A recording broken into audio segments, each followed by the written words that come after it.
Well, guys, he finally did it. Pierre is a man of his word, and he called for the non-confidence vote. And now is a great political time because Jagmeet has basically talked himself into a corner. So him voting against this is showing that he is selfish. He is voting for his own pension, all of the other things, which we already know, but more Canadians need to see that in action, that he's a loser who doesn't need to be voted for. The Bloc is deciding to block it, of course, but they are just an annoying party who's barely even Canadian at this point. They're just Québécois. And it's great to see that he finally pulled the trigger on this. I really liked his speech to bring this to the front, so I wanted to show it in its entirety. I even brought some information to help back up some of the statements that he said. But at the end of the video, I do have some immigration stuff. I got to push back on Pierre, of course, because we have some staggering numbers that I think even you guys, with everything we've talked about, are going to be surprised to see. Let's get into it. Madam Speaker,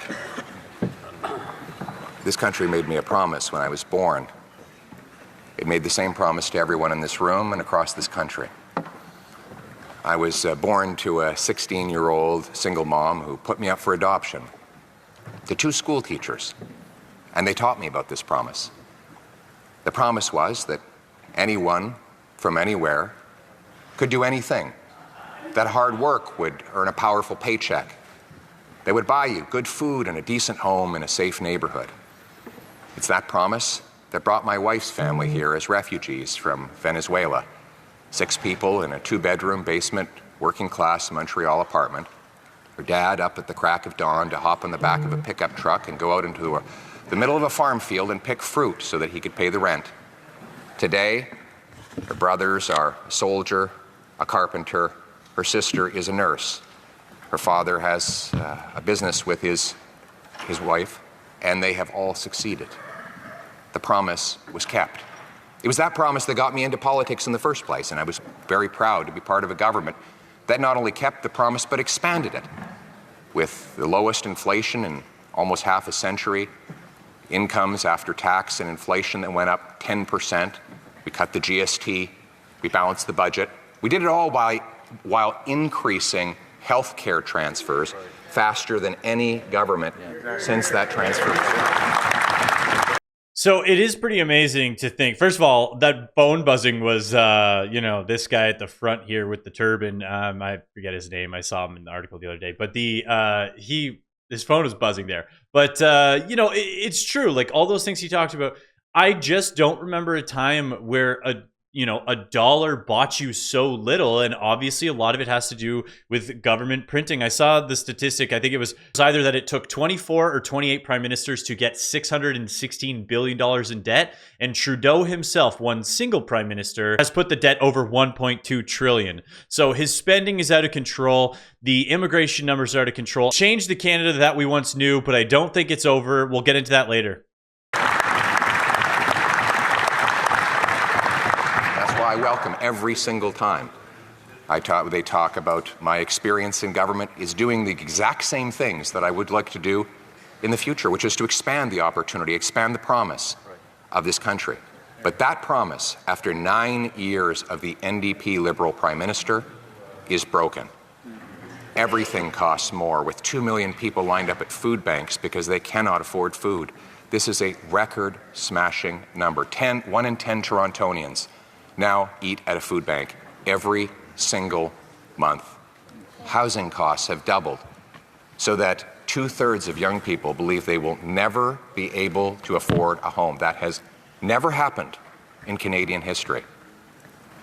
And we see it most tragically in our streets, where there are now 1,800 homeless encampments across Canada, across Ontario, 35 in Halifax. Quaint, beautiful, once prosperous Halifax has 35 homeless encampments. The Prime Minister admits in his own press releases 1 in 4 kids are not getting enough food. Malnutrition and diseases linked to it that had long ago been eradicated are making comebacks. We've lost 47,000 people to drug overdoses, more than we lost in the Second World War. So that was one of the statistics that I thought was crazy, because I was like, that can't be right. It sounds too extreme. But I looked it up and I found this list of deaths by country during World War II, and Canada had 45,000 400. And, you know, he was just saying how we have over 47,000 deaths. Like, if that's not an emergency from a overdose perspective, I don't know what is, right? If we're losing more people than we did in World War II, like, how is that not a massive emergency? These numbers are stories. They are human lives. When the NDP says, all these people can just wait, we don't need to fix these problems now, we could just delay another year and let thousands more die, thousands more lose their homes and move into dangerous tent encampments, thousands more become addicted to government-funded drugs or be killed by a rampant career criminal released once again for the 76th time to unleash chaos in our streets. They say wait to those Canadians who are suffering the pain of a brutal economy, the worst economy since the Great Depression. The per capita GDP, that's income per person, is down more than at any time since the Great Depression. In fact, our economy per capita is smaller today than it was 10 years ago. Our income per person has dropped more than any other G7 country since 2019, the year before the pandemic, while the American economy has grown 19%, right next door. The gap between our per capita GDP and the Americans is now worse than at any time since at least World War II, and according to one liberal economist, Trevor Tom, the worst in a century. So it's so much worse. I want to stop there because I have the numbers ready. And so I couldn't, you know, we talk about GDP and the GDP per capita and how we're obviously in a recession.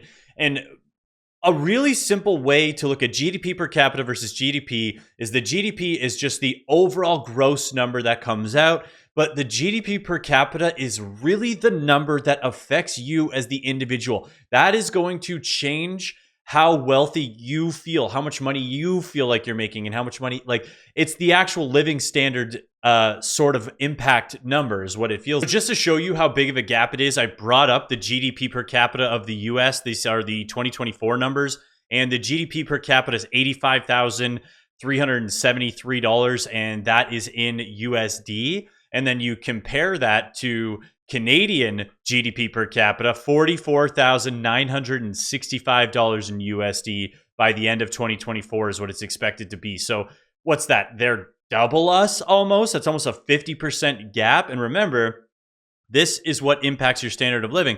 And a lot of people say, oh, well, what is it compared to other countries? So I wanted to find a really similar country, and that would be Australia. Australia is dealing with mass immigration. They are dealing with the housing crisis. They are dealing with social breakdown from their mass immigration and all of the other issues that they're having. The woke nonsense there is just as bad in Australia as it is in Canada. And their GDP in US dollars is 66,589.05. So even Australia, a relatively similar economy, especially when you factor in that they are a resource-based economy and finance, it's a ton of parallels. Like, a lot of their economy has to do with like real estate, banking, finance, but then also the resources that they have. So the fact that they are smoking us, and that's why Australians feel wealthier, because still on a GDP per capita basis, it's that much better than us. So I wanted to show those numbers to show Pierre's not just talking smack. It's a real problem that's going on right now, and Canadians are being punished for it. And it's all due to immigration and poor management from the top, because Trudeau's policies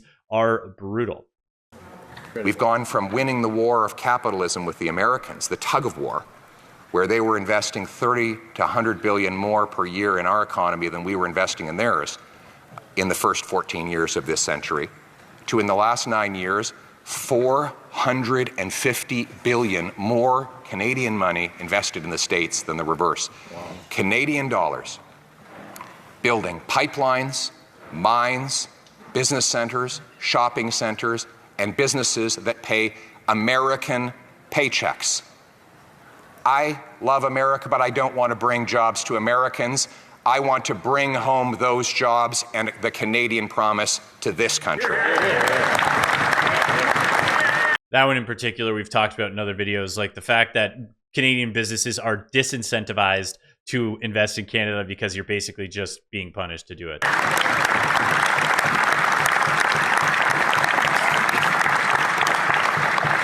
that's why we have a common sense plan to axe the tax, build the homes, fix the budget, and stop the crime. Axe the tax. This will be a carbon tax referendum, a carbon tax election. And I know that the media has worked hard to try and avoid me saying the words carbon tax, as we saw in the extremely dishonest and fraudulent report from Bell Media-controlled CTV, who's a company that is whose bonds have been downgraded to near junk status as its overpaid CEO empties the books to pay his wealthy friends an unacceptably and unrealistically high dividend. But the reason why he and his other cronies at that company are going after me is because he knows that I'm standing up for the people against the crony capitalists and insiders like him. So in case you guys didn't know, and if you didn't see it, comment down below if you did see this, because it was actually a very big deal. Basically what CTV did, and I'm bummed because CTV usually does put out reasonable amount of stories, and they've got Vassy there and all these other things, but it was so stupid. It's so frustrating. It was a classic example of why you just can't trust the mainstream media and why I tried to add value and context when they put out their stories. Because what they did is they took 3 separate statements from Pierre, audio only. They cut the sentence together to make him say an entirely different statement. And it's worse than misquoting. It's a complete misrepresentation, and it's like libel. I don't know. It's like it was fraudulent at the very least. So whoever did that needs to be fired, because that wasn't a mistake. It was objectively edited, created, and done to make Pierre look bad. That person needs to be fired for sure. Carbon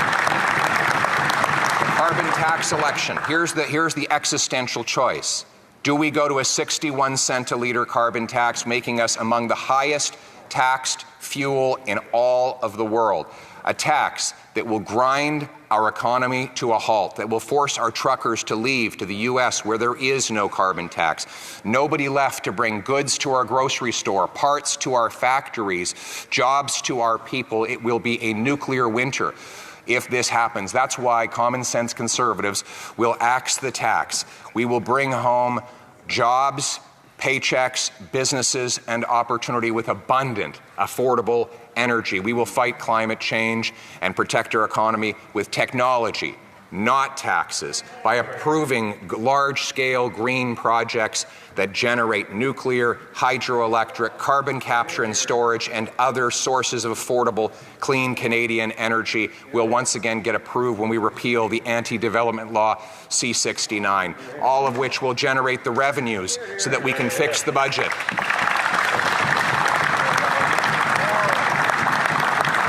We will fix the budget by unleashing massive growth through the elimination of bureaucratic barriers and firing gatekeepers so that our projects can get built, setting the goal that all 3 levels of government should aspire to have the fastest building permits in the entire.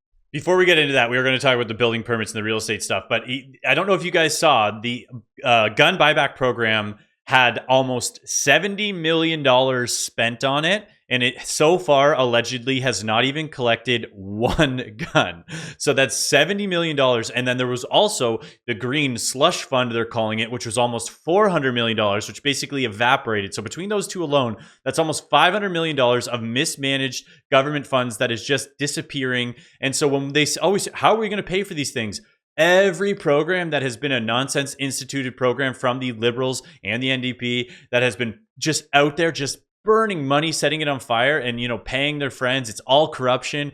Comment down below if you want me to talk about the green slush fund, because it's pretty wild. And so we can find the dollars to make this happen. We just have to stop paying Trudeau's friends. Higher allegedly. OECD. Allegedly.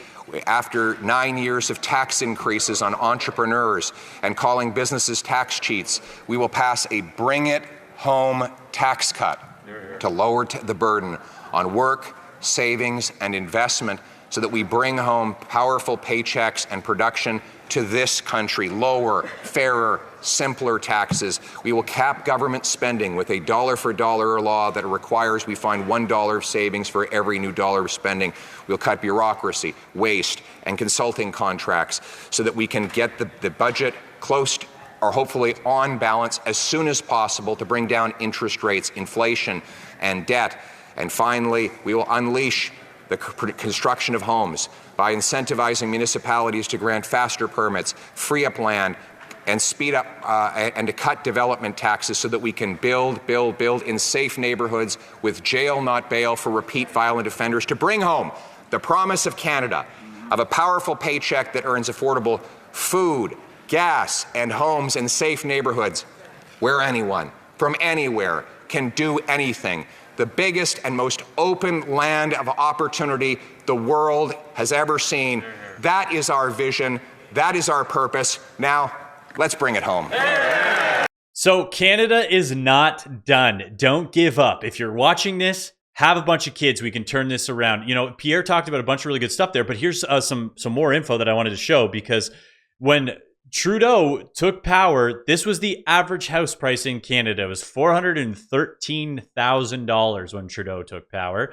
Now, the average house price is $794,000. So again, almost double. And yes, a lot of that is done at the local and provincial level. But the problem is he's setting the standards from the top. So a lot of the affordability crisis comes from homes. And, you know, I'm a real estate agent. People try to blame it on us. I'd love to take the credit. But if I could choose what the price of a home sold for, then I wouldn't have listings sitting right now that aren't selling, because I can't create the market. What does create the market is demand. And I want to show you guys this, because I thought this was absolutely nuts. Every time we've freaked out about immigration on this channel, you know, you get gaslit. Oh, we only let in 480,000 people. Oh, we only did this. Yeah.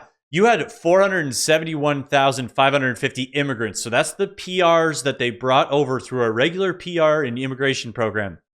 That number that they're always talking about never includes all of these other numbers, which is foreign students, 982,880 foreign students. That's a million, guys. That's a million foreign students let in last year. That's still bodies floating around that are taking up space, that are buying goods, that are taking jobs. And again, I don't want to just blame foreign students, but because we know that they are scamming basically to get here and they're not leaving after they're supposed to. I'm sorry, we're sort of done with you. And then you have 766,520 temporary workers. Same thing for them. But my whole point, you know, with the temporary workers, I think we need the agriculture sector, because those are jobs that often Canadians don't take. So keep the ag sector, you know, cut all of those numbers. Like when you total those numbers, it's 2,200,000 and 220,000 when you total those numbers. Now, guess how it shows the housing starts. So 223,513 housing starts. That is not even 10, well, it's around almost exactly 10% of the rate. And we already have a housing backlog of people who need it. So when you bring in this many people, you have this many bodies, that's what creates the demand for housing. That is what makes these costs so much worse. And when housing goes up, more money enters the system. When more money enters the system, inflation continues to get worse. And it is all due to Trudeau, the Liberals, their horrible policies. So even though Pierre didn't mention it there, so we need to make sure that these numbers go down under Pierre and that we're ready to call him out, because he had a great speech there. I really liked it. I think Canadians would probably like it because he came off as a likable guy. We need to still hold him accountable about all of the immigration stuff, because these numbers right here is what's destroying Canada from the top down. It leaks down to the provinces. It makes healthcare worse. So it's all important stuff that we need to make sure is dealt with. If you made it this far in the video, thank you so much for watching. You absolutely rock. Don't forget to like and subscribe, and have a great rest of your day.